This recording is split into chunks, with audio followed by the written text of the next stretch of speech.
We're in Miami with Alan Paul. How are you? Doing fine. Thank you so much for coming out to see me. Thank you for bringing me. Thank you for inviting me. This is great. You've been our member for a number of years. Yes. You're a pianist. And I think, if I recall, you received your jazz degree from a university. Yes, from University of Miami. Got my Bachelor of Music Education, but I meant, my emphasis was in jazz emphasis. So. Okay. And you're a performing musician. You still play jazz. Is there any combos or? Well, I play. Well, now most of my music now is made in the church. I'm now a full-time minister of music. Okay. I still love jazz. Jazz is obviously, between blues and jazz, is the foundation of gospel. So I use a lot of what I've learned in application as far as church, and we play all types of music, all the way going from the blues and to contemporary music and R&B flavors. All of it involves. That's wonderful, and it's all in Miami here, yep, right? Okay. All in Miami. Right. But you're an educator. You teach. Yep, I still teach privately. Right. And we briefly touched on the subject of teaching kids jazz, and Yes. I'm intrigued. And if you could take me through the process a little bit, how did you start, and Wow. Well, the amazing thing is that jazz always becomes is a language, and people sometimes get frustrated because they think that the language is so different from classical and some of the other things. But I like to tell people all the time, it's the same 12 notes, and so jazz really at the heart of it is a conversation. Using the same types of things where people, I love Boyd Bobby McFerrin teaches it in one of my fourth grade lessons I used to teach. He used to use an example of people in the shower. I'm angry at my parents, I'm angry at my parents, I'm washing my parents. And so the voice, and we, even children, obviously they make up songs, you hear them doodling, and so improvisation is already part of the natural language of children.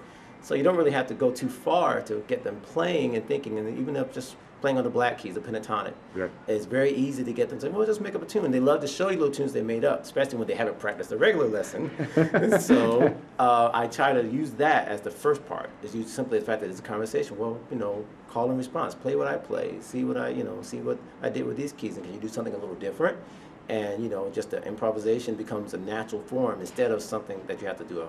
So it's not bound by certain notation, where, let's say, a classical piece of music, you have to reproduce what you see on the page. Absolutely, yeah. I think obviously there are rules, and jazz has evolved to become a very. But there's a structure. Very much structure. A harmonic structure and all that. Right. Yeah, sure. Where some of the just like Duke Ellington became a Bach of our generation, but all of that came out of simple call and response, speaking and singing and a non-structured form, or structure simply based on communication.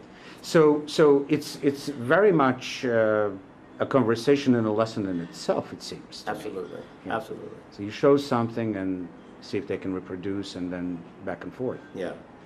That's wonderful. How about, well, that gets a little bit more advanced of a level, but at what point do you start bringing kids together? Let's say somebody plays piano and somebody else plays saxophone or bass or drums, just introducing ensemble playing. That's a good question. I think when you come to the ensemble, still you start with the conversation, but then obviously you have to have some rules.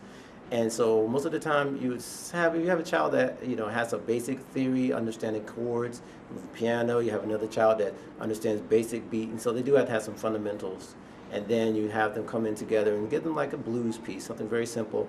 And C-Jam Blues is the one I use all the time. Da-da, da-da, da-da, da-da, because the saxophonist or whoever the lead player is doesn't have to worry about the melody. The bass player, whoever's learning the bass, it doesn't have to worry too much. They can just play 1, 1, 4, 4, 1, 1.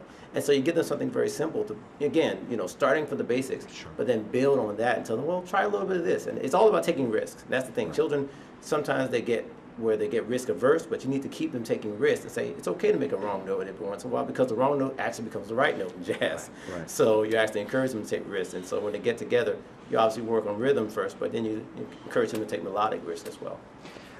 This is fascinating. I know we could talk for hours. Absolutely.